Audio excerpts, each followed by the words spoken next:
So guys, good evening sa inyong lahat guys. So ngayon, dahil mansa rin namin ni Mrs., may tatanong ako sa kanya. Ha? May susubukan ako sa kanya kung talagang kung gaano niya ako kamahal guys. Okay? So ano pa, tanungin na natin. Ito siya sa gilid ko. Heart, pag sakasakaling nagpakalbo ba ako, mahal mo pa ako? Oo naman. Eh ako ba? Pag magpakalbo ako, mahal mo ako. Eh syempre. Di ba sabi ko sa'yo, magpapagupit na ako? Ganun ba? Syempre, mahal pa rin naman kita nun. Wala naman nagbago dun eh.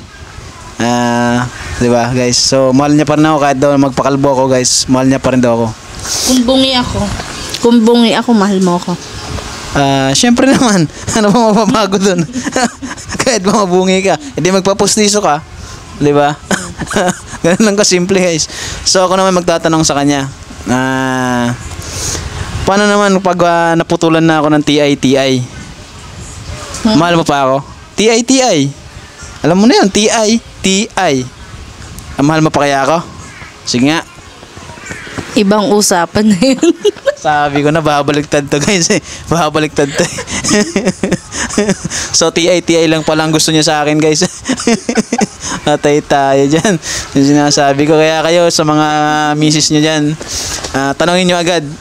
Yung mga tanongin nyo agad sila pag nawalan kayo ng TI ay mahal mo pa kaya kayo ni misis. Ha? Kasi yung ibang misis talaga bumabaliktad dyan tulad nitong katabi ko. Katabi ko. Yun lang po. At maraming salamat sa inyo guys. Thank you sa pag-follow sa aking mga account. Maraming salamat and God bless.